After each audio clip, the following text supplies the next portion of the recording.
Hey, I'm Markia. Want to hear something scary? Never respond. The phases of the moon are looked at as signs of renewal and transformations. We know that in the full moon, we should beware the werewolf bite. But did you know in some places when the moon goes dark, wandering entities hunt living vessels? They're looking for a final resting place, and they will get there by any means necessary. There's an old Bengali folk tale that offers a warning for those traveling at night on a dark moon. If you suddenly hear someone call your name from the darkness, never respond, for the night spirits roam ready to prey on the living. Even in the city, the legend of the Nishi still had a presence, an odd warning that Elena's superstitious parents had instilled in her since childhood. Nishis were night spirits of the dead. They didn't get proper burial rituals to pass on to the next plane, so they remained trapped in our world to hunt the living at night, as passage out of this realm by the death of another.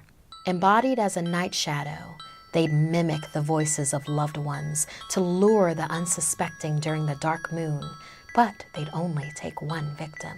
On those nights, parents cautioned their children to not pass through certain areas. These warnings were very far from Elena's mind on the evening she met up with her friend Kamala. They were attending another friend's party. Since neither of them were old enough to drive, they had to ride their bicycles. Though they usually didn't ride their bikes at dusk, they figured sticking to main downtown roads would be safe.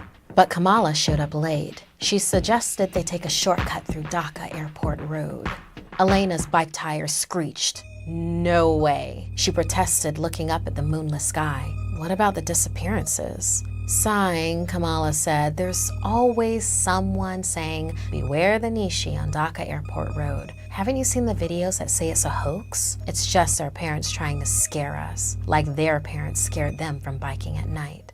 Begrudgingly, Elena agreed, as she knew it would shave off 30 minutes. They cut through the bustling traffic to the grimy side street. Elena felt something was off as soon as they entered the industrial alleyway. They'd been down it dozens of times before during the day, but it took an eerie life at night. She kept having the feeling that someone was watching them. As they pedaled through, the whistle of wind from biking gradually got clearer and clearer, as if the sound was whispering to her, Elena, over and over. Do you hear that?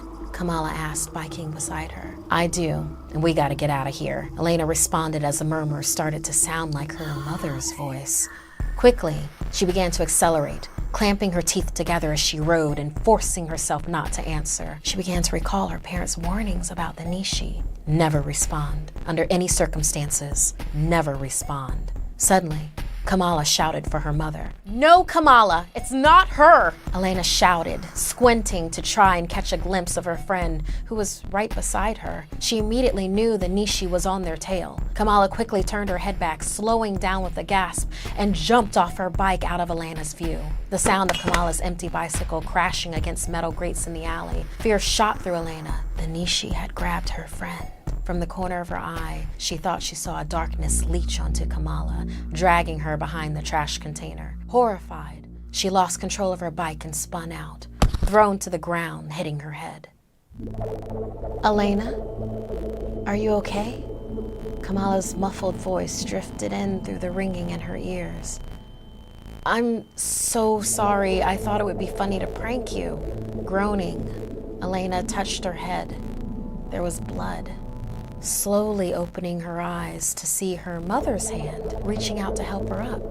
Mom? Elena asked, confused. Elena, take my hand, her mother's voice beckoned. As she reached out, darkness whipped around Elena's hand like vines, and she looked up to see her mother's face morph into a grotesque entity that pulled her close, squeezing the life out of her.